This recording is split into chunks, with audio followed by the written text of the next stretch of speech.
प्लैनेटेक्स पर आपका स्वागत है और हमेशा की तरह आपसे निवेदन है प्लैनेटेक्स को सब्सक्राइब करें, बेल आइकन जरूर दबाएं, हमारे वीडियोस को लाइक करें और फ्रेंड्स एंड फैमिली के साथ शेयर करना बिल्कुल नहीं भूलें। दोस्तों, जियोपॉलिटिक्स इतनी तेजी से बदल रही है, दुनिया में समीकरण जो है, देशों के समीकरण जो हैं इस तरह से बदल रहे हैं कि शायद उसको ट्रैक रख पाना भी मुश्किल है। अब तो घंटे छोड़ दीजिए, आधे घंटे में ही जो है मामला बदल जा रहा है। आधे घंटे में ही जो है समीकरण बदल रहे हैं। कौन किसके साथ जा रहा है, कौन कहां क्या कर रहा है, पता नहीं चलता। इसी सिलसिले में जो है अब रसिया, इंडिया, चाइना, ये एक्सिस जो है साफ बनता हुआ दिख रहा है। डोनाल्ड ट्रंप की गुंडागर्दी जो उन्होंने की है टैरिफ को लेकर के, और भारत को और दुनिया को झुकाने की जो उन्होंने कोशिश कर रहे हैं, रसिया को जो है एक्सट्रीम दीवार से लगाने की कोशिश कर रहे हैं, चाइना को भी कोशिश वो कर रहे हैं, लेकिन चाइना सुन नहीं रहा है। चाइना को उनको ज्यादा कुछ करने की हिम्मत भी नहीं है। तो इन सभी चीजों को लेकर के जो है एक नया ब्रिक्स तो अपनी जगह पर है, बट एक नया समीकरण उभर के आ रहा है, RIC, जिसको रसिया, इंडिया, चाइना बोलते हैं। ये कोई नया कंसेप्ट नहीं है। आप देखेंगे पीछे जाकर के, थोड़ा सा 10-15 साल पहले जाकर देखेंगे तो 2010-11 से ही जो है इंडिया, रसिया, चाइना का जो है, रसिया, इंडिया, चाइना, रिक जिसको बोलते हैं, ये समीकरण बन रहे थे और काफी इन तीनों में आपस में इंटरेक्शन हो रहा था और आगे की कुछ प्लानिंग हो रही थी। अंतिम मीटिंग जो है तीनों देशों के राष्ट्र जो प्राइम मिनिस्टर्स और प्रेसिडेंट्स हैं, इनकी जो हुई थी वो 2018 में हुई थी। कहाँ हुई थी? अर्जेंटीना में हुई थी। लेकिन उसके बाद से फिर ये ठंडे बस्ते में चला गया। इसका कारण था 2020 के जून महीने में गलवान में जो कॉन्फ्लिक्ट हुआ, भारत और झड़प हुई भारत और चीन के सैनिकों के बीच में, जिसमें हमारे 20 सैनिक वीरगति को प्राप्त हुए थे और चीन के करीब 55 से लेकर 60 तक जो है सैनिक मारे गए थे। बड़ा ही भीषण, मतलब कि हाथों से लड़ाई हुई थी, कोई हथियार नहीं था। चूंकि भारत और चाइना के बीच में एक एग्रीमेंट है 1996 से जो है कि वहां जो पेट्रोलिंग उनके सैनिक या हमारे सैनिक करेंगे, वहां पर किसी भी तरह के हथियार जो है लेकर कोई नहीं जाएगा। मतलब कि आपको ऐसे ही खुले हाथ से जो है बिना हथियार के आपको वहां ये करनी है, पेट्रोलिंग करनी है। इसलिए जो झड़प भी हुई, हालांकि चाइनीज कुछ प्रिपेयर है, डंडे पर जो है कुछ कटीले तार वार जो है लपेट करके वो आए थे, लेकिन हमारे जाबाज सैनिकों ने हाथों से पकड़ के उठा करके उन पत्थरों पर पटका, और उसके बाद जो चाइनीज सैनिक भागे वहां से, पीएलए के सैनिक जो है भागे वहां से उठ करके। आप समझ नहीं सकते उसके बाद से कितनी दहशत जो है चीन के सैनिकों में भारत के सैनिकों को लेकर के है। इनफैक्ट कहा यह जाता है कि माउंटेन वारफेयर में भारतीय सेना का मुकाबला दुनिया में कोई नहीं कर सकता। ये बिल्कुल सारे वार एक्सपर्ट्स जो हैं इसको एक्सेप्ट करते हैं कि माउंटेन वारफेयर में Indian army is the best. खैर एनीवे, उसको छोड़ा जाए। तो गलवान वाली इंसिडेंट के बाद जो है RIC जो है ठंडे बस्ते में चला गया। इन बिटवीन तब तक ब्रिक्स भी उसके पहले बन चुका था, तो ब्रिक्स में भी बहुत ढीले ढाले ढंग से काम हो रहा था। पहले सिर्फ 5 देश थे, 4 ही कहिए, स्टार्ट तो 4 ही से हुआ था। भारत था, रसिया था, इंडिया था, भारत, रसिया, चाइना और Brazil.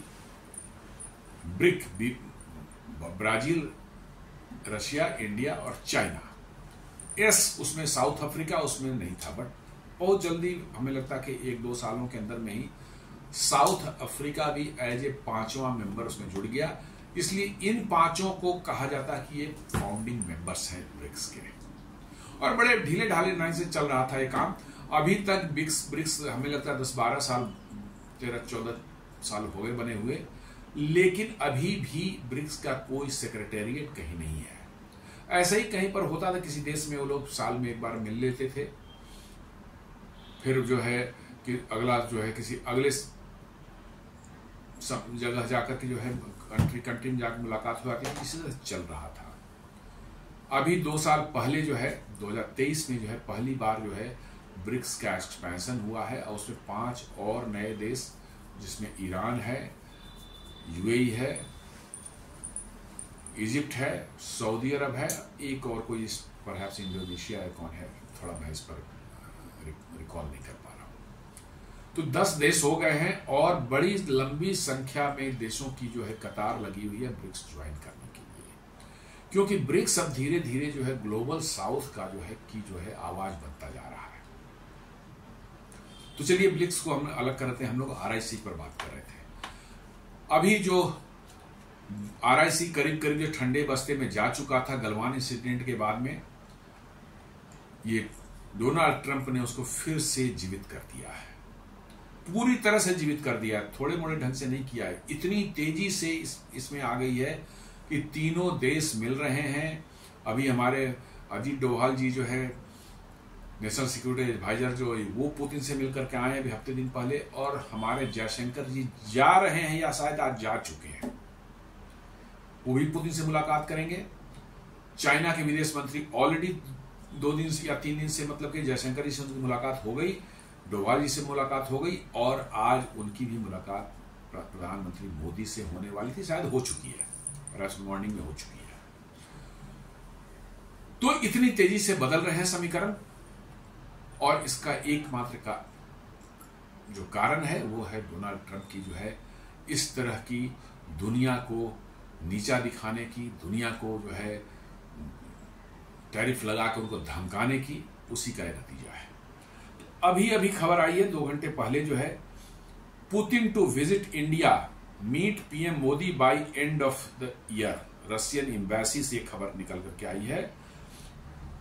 Then the announcement of Putin's visit comes as India faces 50% tariff announced by the US President Trump, half of which are punishment for buying Russian oil. मतलब कि जो है जब से ये 50% टैरिफ यानी 25% जो एक्स्ट्रा टैरिफ उन्होंने लगाया है रशियन ऑयल पर लेकर के जो है, ये दुनिया के सारे देश जो है इनके इसको क्रिटिसाइज कर रहे हैं कि दिस इज टू बैड। और इसलिए जो है रशियन एम्बेसी से ये न्यूज आई कि पुतिन जो है अगले 2 से 3 महीने में जो है भारत का विजिट कर सकते हैं, करेंगे, और प्रधानमंत्री मोदी से मुलाकात करेंगे। और उसके पहले अगले ही महीने में शायद इस मंथ के एंड में शायद होने वाला है SCO समिट जो है, वो तियानजिन शहर चीन का है, वहां होने वाला है। उसमें ऑलरेडी अनाउंस हो चुका है कि प्रधानमंत्री मोदी जाएंगे, और वहां पर पुतिन भी आने वाले हैं, और वहां पर भी उनकी मोदी जी की मुलाकात शी जिनपिंग और व्लादिमीर पुतिन से होने वाली है। तो बहुत तेजी से जो है समीकरण जो है ये आरआईसी वाला जो एक्सिस जो मैं बता रहा था, ये उभर करके आ रहा है, और अमेरिका में इस बात को लेकर बहुत जोर से हड़कंप मचा हुआ है, और लोग वहां के ही एनालिस्ट, वहां के ही जो स्ट्रेटजिस्ट हैं, वो भर भर करके जो है ट्रंप को गालियां दे रहे हैं कि जो काम अमेरिका ने पिछले 25 सालों से किया था भारत को रशिया और चाइना से दूर करने के लिए, ट्रंप ने जो है पिछले 25 दिनों में जो है ये सारा गुड़ गोबर कर दिया। जितनी दूर हम रशिया से और चाइना से भारत को खींच कर लाए थे, ये उससे ज्यादा नजदीक, पहले से ज्यादा नजदीक ये तीनों हो चुके हैं, और ये अमेरिका के वर्चस्व पर खतरा नजर आ रहा है। खतरा क्यों नजर आ रहा है हम लोग आगे देखते हैं। अब अमेरिका से जो है, रशिया से जो न्यूज जो आई है, वहां के पुतिन जो वहां के राष्ट्रपति, उन्होंने अनाउंस कर दिया खुलेआम, ये टाइम्स ऑफ इंडिया की न्यूज है, ये भी अभी 2 घंटे पहले आई है, 1:30-2 बजे के आसपास की बात है। If Indian goods can not go to US, they can head to Russia. मतलब इन्होंने साफ साफ कह रहे हैं पुतिन कि यदि भारत का सामान अमेरिका नहीं जा सकता टैरिफ की वजह से, तो वो सामान रसिया पहुंच सकता है। मतलब भारत अमेरिका के बदले जो है वो सारे सामान जो अमेरिका जाते थे वो रसिया भेज सकता है और रसिया उसको खुशी खुशी खरीदेगा। And slams unjustified Trump's action on while Putin to meet Modi in India this year. और साथ साथ जो है जो उन्होंने टैरिफ लगाया, जस्टिफाइड ट्रम्प सैंक्शन जो है वायल पर लगाया है, उसको भी उन्होंने बहुत बुरी तरह से मतलब कि दुत्कारा है कि ये गंदी हरकत अमेरिका कर रहा है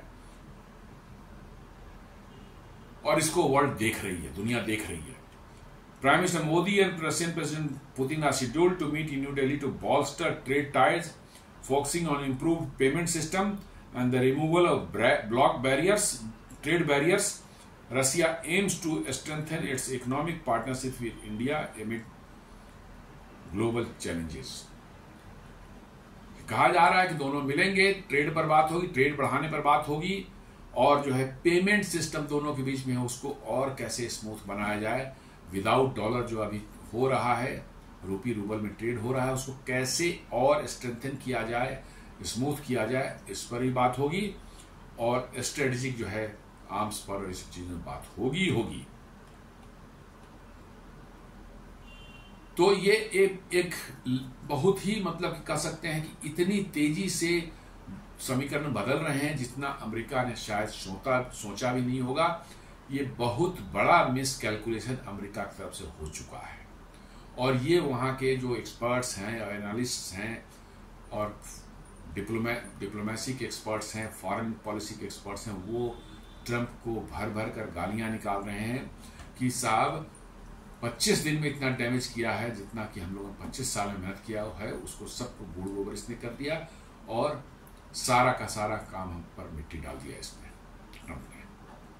लेकिन ट्रंप को कोई फर्क नहीं पड़ता, वो तो बड़बोला आदमी है, उसको क्या। ये न्यूज फर्दर बताती है prime minister Narendra Modi and Russian president Vladimir Putin are set to meet in New Delhi before the year end, according to a Russian embassy official in India on Wednesday. The exact dates are still being worked out. The announcement comes as Russia aims to strengthen trade ties with India by improving payment system and removing trade barriers. मतलब कि जो है अभी रसिया हमारा तीसरा सबसे बड़ा trade partner बन गया है। लार्जेस्ट अमेरिका था, सेकेंड पर अमेरिका करीब $130 बिलियन के आसपास था ट्रेड हमारा अमेरिका से। चीन हमारा दूसरा ट्रेड पार्टनर था, जो है हाईएस्ट मतलब कि जो सेकंड हाईएस्ट ट्रेड इसके साथ हो रही थी करीब $115 बिलियन $120 बिलियन के आसपास में। और पिछले 2-3 सालों से जो है हम लोग ऑयल जो रसिया से खरीद रहे थे, इससे बढ़कर के रसिया से हमारा ट्रेड जो हो गया करीब $70 बिलियन का। ऑफ कोर्स इसमें जो है $65 बिलियन जो है हम तेल खरीदते हैं वही है, और भारत जो है उनको अभी $5 बिलियन का जो है सामान वगैरह बेचता है। लेकिन ये निश्चित रूप से जो है निकट भविष्य में अब बड़ी तेजी से बढ़ने वाला है और बढ़ना भी चाहिए। हमारा कहना है कि अमेरिका से इंसुलेट करना आपको बहुत जरूरी है, अमेरिका को औकात दिखानी बहुत जरूरी है आपको, यदि आप चैन से रहना चाहते हैं। इसलिए जो है अमेरिका पर डिपेंडेंसी जितनी कम से कम रखी जाए उतनी ही बेहतर है। अगर बेहतर है कि हम लोग अमेरिका की टेक्नोलॉजी से भी जान छुड़ाएं, यूरोप से या कहीं और से मिल जाए, हम लोग उस पर डिपेंडेंट हो, अमेरिका की टेक्नोलॉजी पर डिपेंडेंट, अमेरिका किसी न किसी दिन आपकी बाहें मरोड़ेगा वो।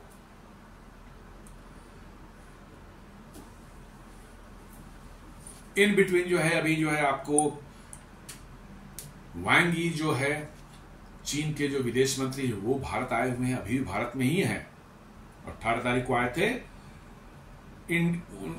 जयशंकर जी से मुलाकात हुई। India China agree to resume direct flights, reopen border trade.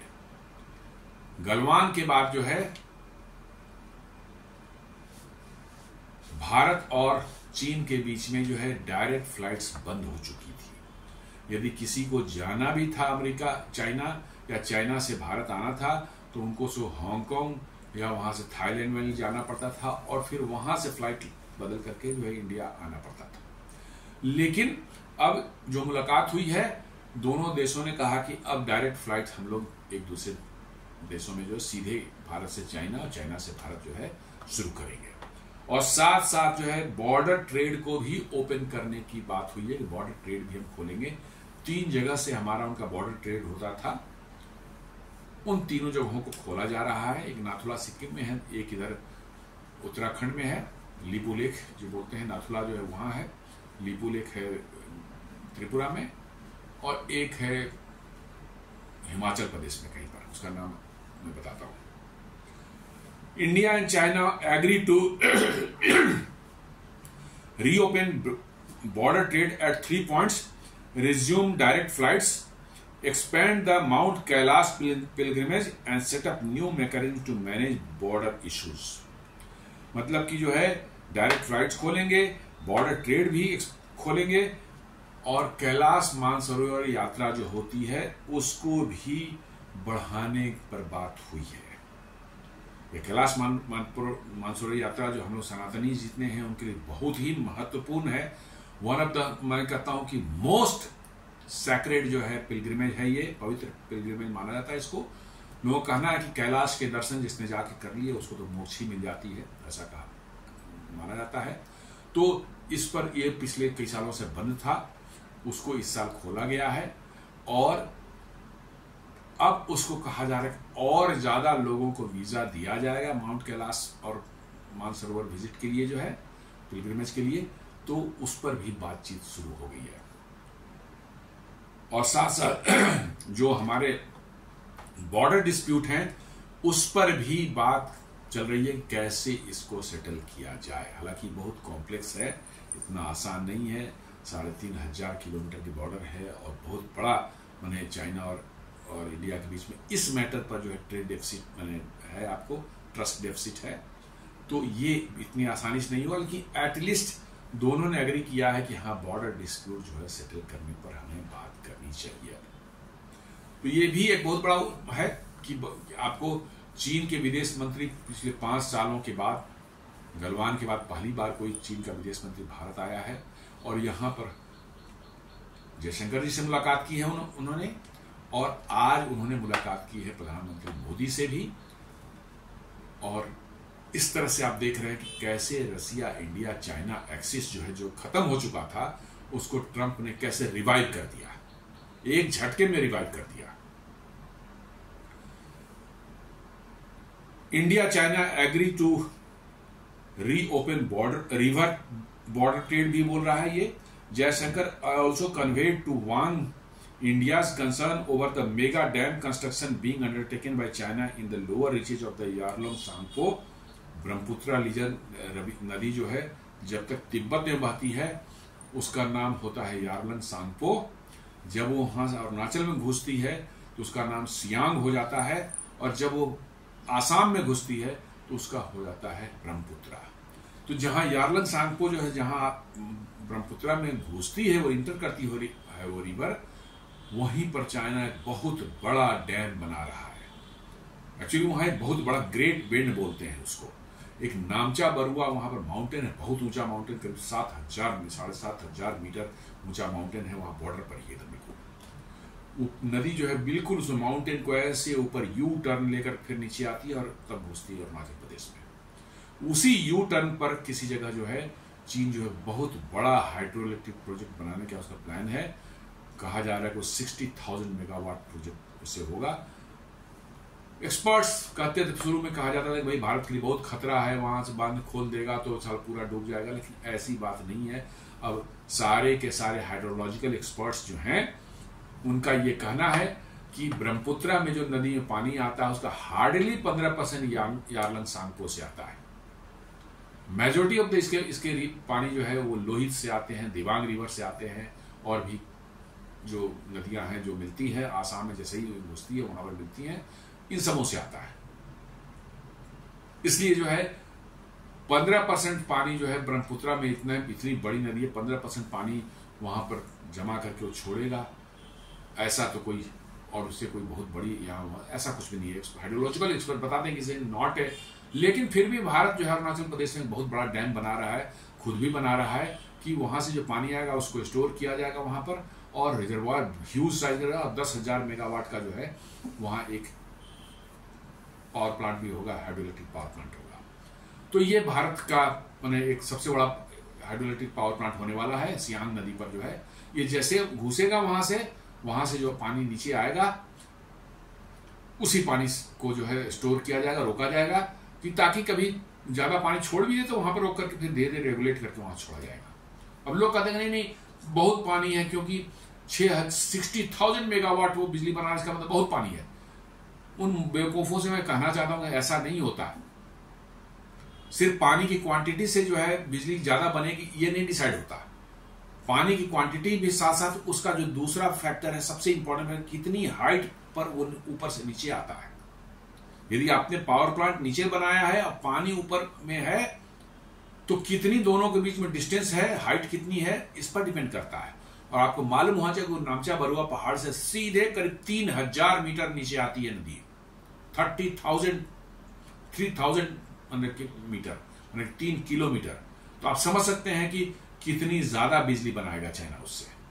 Quantity पानी का नहीं है, क्वांटिटी बहुत कम है, लेकिन चूंकि हेड जो है उसका बहुत हाई है, पोटेंशियल एनर्जी इससे बहुत ज्यादा बढ़ जाती है। और इसलिए उस पोटेंशियल एनर्जी को जब आप कन्वर्ट करते हैं काइनेटिक एनर्जी में और फाइनली जो है इलेक्ट्रिकल एनर्जी में, तो वो बहुत ह्यूज एनर्जी बनेगी। यदि ये 3,000 मीटर डाउनफॉल नहीं होता नदी का तो इतना बन ही नहीं सकता था।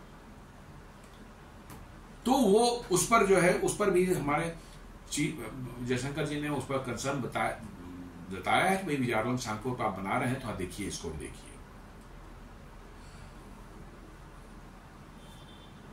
साथ साथ एक और चीज है, चाइना ने भारत को ऑफर कर दिया है कि आप अपना सामान हमारे देश में ड्यूटी फ्री भेजिए, 0 टैरिफ पर आप अपना सामान चाइना में बेच सकते हैं। ये बेसिकली इंप्लीमेंट होगा नहीं, लेकिन ये अमेरिका को मिर्ची लगाने के लिए काफी है। ये अमेरिका को एक मैसेजिंग दी जा रही है कि भैया तू नहीं रहेगा तो दुनिया तेरे से ट्रेड नहीं करेगा, आदमी तो जिंदा नहीं रहेगा, ऐसी बात नहीं है।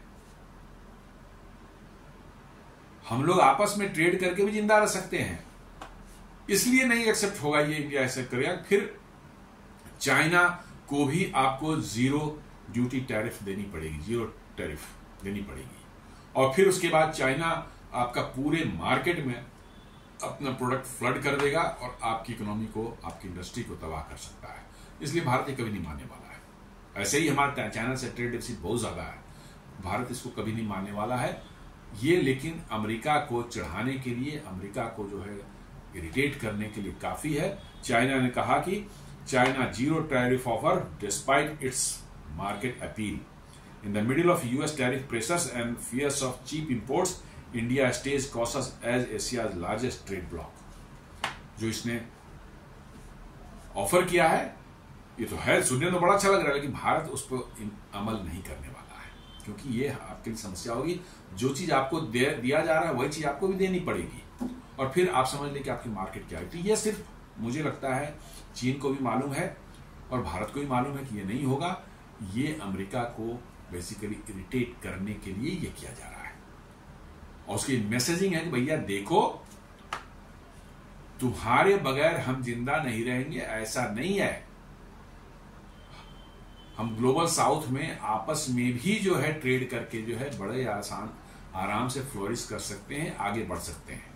और ग्लोबल साउथ के ये बड़े बड़े कंट्री जो हैं, इंडिया, रशिया, चाइना, ब्राजील, ये सब यदि अमेरिका से कट ऑफ हो जाते हैं तो नुकसान किसका होना है? अमेरिका का ही होना है, क्योंकि अमेरिका को अब यूरोपियन यूनियन खुद डूब रहा है। यूरोपियन यूनियन का सहारा अमेरिका को नहीं मिल सकता। कनाडा से उसके जबरदस्त पंगे हो चुके हैं। अब उसको इंडिया, चाइना, रशिया, ब्राजील, इन बड़े देशों से यदि उसकी जो है ठन जाती है तो इसका अल्टीमेट नुकसान जो है आपको होने वाला है कहां? चाइना, अमेरिका के अंदर में। अभी ही कॉस्ट जो है वहां पर, जो गुड्स मार्केट में अवेलेबल है, सुपर स्टोर्स में खाने पीने की चीजें, डेली यूज की चीजें, यूटेंसिल्स हैं, कपड़े हैं, जूते हैं, ये सब बढ़ने शुरू हो गए। 10-10, 20-20% ऑलरेडी भाग चुके हैं। पब्लिक परेशान है, ट्रंप को गालियां दे रही है सुबह शाम, लेकिन वो बढ़ते जा रहे हैं। इसकी वजह से जो वहां पर वॉलमार्ट जैसी बड़ी स्टोर, जो कि दुनिया में, अमेरिका में सस्ते सामान बेचने के लिए, मिडिल क्लास के लोगों के सस्ते सामान बेचने के लिए फेमस है, वहां जो भी आप चीज खरीदेंगे वो मार्केट से जो है आपको बहुत चीपर प्राइस मिलता है। क्यों?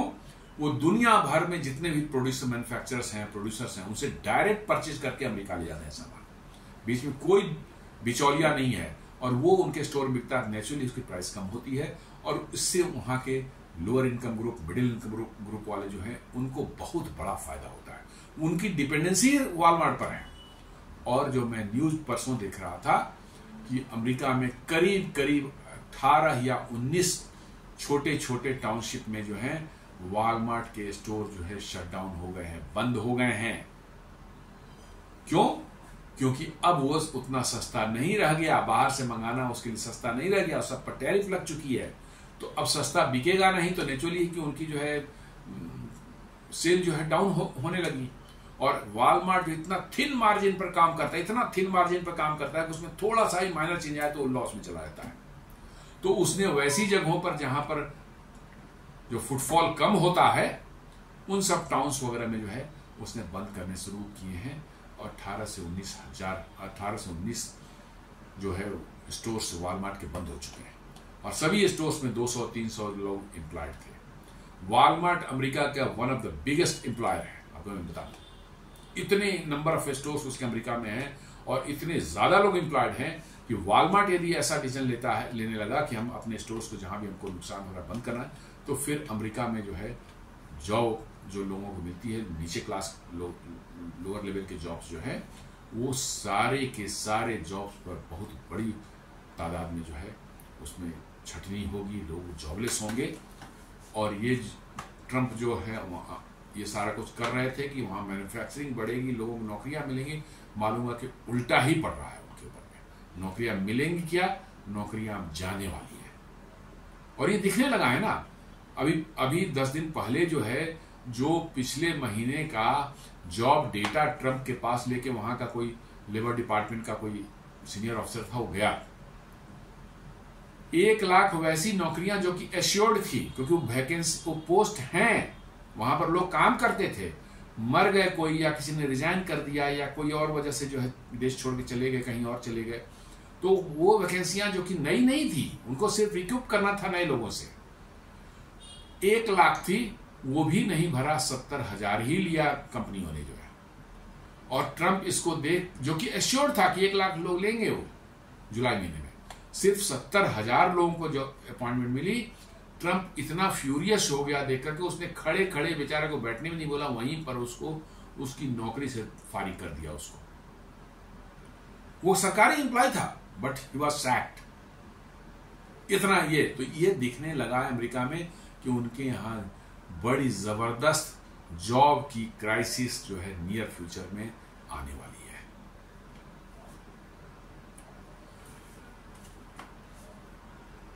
Roman Babushkin, Deputy Chief of Mission of Russian Embassy in India, said that PM Modi and Putin will also hold a bilateral meeting on the sidelines of Shanghai Cooperation Organization Summit in Tianjin, scheduled at the end of this month.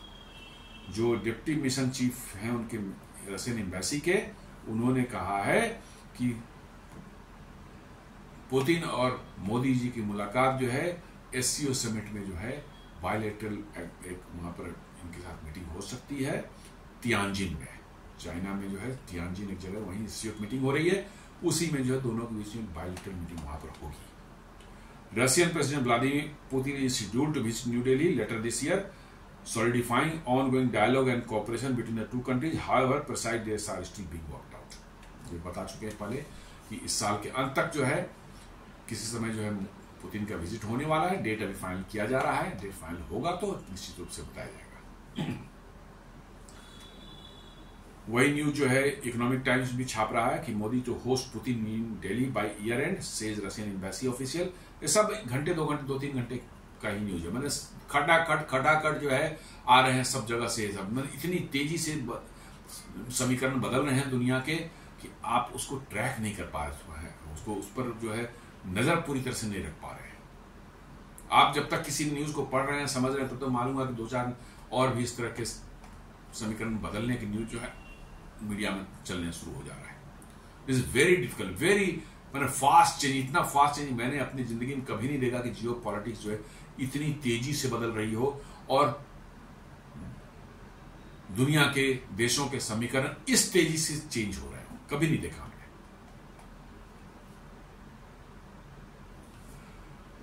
Moscow offers total access if needed. Moscow has explicitly offered that if Indian exports face barriers in the US, Russian markets remain fully open, reinforcing economic solidarity. रसिया साफ साफ announce कर दिया है कि यदि भारत को अपना माल America में बेचने में दिक्कत है तो वो रसिया में आए, जितना चाहें उतना बेच सकते हैं, कोई दिक्कत नहीं है, किसी तरह की कोई दिक्कत नहीं है। और projection also point two the annual trade growth of around 10% even amidst western sanctions. ये रिपोर्ट बता रही है कि ऐसे भी भारत और रसिया के ट्रेड में इस साल 10% का ग्रोथ होने की संभावना है, डिस्पाइट ऑफ कि ये वेस्टर्न सैंक्शंस रसिया और भारत को जो लगा रखे हैं अमेरिका ने, उसके बावजूद भी जो है 10% का ग्रोथ होने वाला है। साथ साथ उन्होंने ये भी कह दिया है कि Russian oil to flow promises Russia. Russia कह रहा है कि इंडिया को तेल सप्लाई जारी रहेगा, कुछ भी हो जाए। Russia has placed to maintain steady oil supply to India via described very very special mechanism, shielding Delhi from western sanctions and price caps. Russia कह रहा है कि एक बहुत ही स्पेशल मैकेनिज्म है जिसके तहत जो है भारत को तेल की सप्लाई जारी रहेगी, चाहे वेस्टर्न सैंक्शंस लगे हुए हो या नहीं लगे हुए हैं, उसकी चिंता की बात नहीं है। वो मैकेनिज्म इन प्लेस है और हम भारत को तेल सप्लाई जारी रखेंगे। देख लीजिए एकदम बिल्कुल कैसे रशिया खड़ा है और भारत भी खड़ा है कि नहीं, हमें लेना ही लेना है। The Russian embassy emphasized that Western sanctions are unjustified and unilateral. उन्होंने कहा कि वेस्टर्न सैंक्शन बकवास हैं, बिल्कुल नॉनसेंस हैं, इनको नहीं माना जा सकता। साथ में कहते हैं कि underlining the country's commitment to continue energy cooperation with India regardless of external pressures. वो कह रहे हैं कि एनर्जी कोऑपरेशन जो भारत के साथ में वो बिल्कुल जारी रहेगा, चाहे दुनिया जो भी कर ले, अमेरिका जो करना है कर ले, भारत के साथ एनर्जी कोऑपरेशन जारी रहेगा। ये रशियन गवर्नमेंट कह रही है। वो मैंने बता ही दिया कि 0 टैरिफ चाइना ने ऑफर कर दिया, हालांकि वो भारत नहीं एक्सेप्ट करेगा, लेकिन ये सिंपली जो है RIC एक्सिस जो बन रहा है ना उसका एक मैसेजिंग जा रहा है अमेरिका को। वो मैसेजिंग दी जा रही है कि भाई आप जो कर रहे हैं उससे कोई फर्क नहीं पड़ने वाला है, हम तीनों आपस में मिल करके जो अपने ट्रेड को बढ़ाएंगे, अपने इसको बढ़ाएंगे, क्या अपने इन्वेस्टमेंट को एक दूसरे देशों में करेंगे और हमारी जिंदगी चलेगी। बॉर्डर ट्रेड मैंने बता ही दिया कि 3 जगह पर रसिया के साथ इससे जो होते थे, वो जगह है लिपुलेख पास है जो कि आपको उत्तराखंड में है, देन शिपकीला पास है जो कि हिमाचल प्रदेश में है, और नाथुला पास है जो कि सिक्किम में है। इन तीनों जगहों पर बॉर्डर ट्रेड होता था, वो बंद हो गया था, अब वो चालू होने जा रहा है। स्ट्रेटेजिक कंसिडरेशन एंड लिमिटेशन जो है बताया कि मैंने चाइना का 0 टैरिफ इंडिया ऑफर नहीं कर सकता, क्योंकि उससे जो है आपको ट्रेड बैलेंस का फर्क पड़ जाएगा, आपको भी देना पड़ेगा वही फैसिलिटी, और फिर चाइना के सारे सामान आपके मार्केट में फ्लड हो जाएंगे। लेकिन ये सिर्फ मैसेजिंग है, दिखाया जा रहा है कि भाई हम लोग आपस में ट्रेड कर सकते हैं, डोंट वरी। तो ये एक मैंने सारी चीजों का विश्लेषण करके देखा कैसे पुराना जो मृत प्राय हो चुका था रसिया इंडिया चाइना रिक, ये जो एक्सिस एक बन रहा था आज से 15 साल 16 साल पहले, और 2020 में गलवान की घटना के बाद खत्म हो गया था, मृत प्राय हो गया था, उसको कैसे ट्रंप ने रातों रात पुनर्जीवित कर दिया और अब ये तेजी से आगे बढ़ रहा है और मुझे लगता है कि ट्रंप के जो टैरिफ या सैंक्शंस की जो बातें चल रही थी, जितना वो करेंगे उतना ही मजबूती इसमें आती जाएगी। तो ये मेरा एक छोटा सा विश्लेषण था इस Russia India China axis, emerging axis जो बन रहा है उस पर। उम्मीद करता हूं वीडियो आपको पसंद आया होगा। हमारे वीडियोस को लाइक करें, फ्रेंड्स एंड फैमिली के साथ जरूर शेयर करें, हमारे चैनल को सब्सक्राइब करें और बेल आइकन दबाना बिल्कुल नहीं भूलें। धन्यवाद।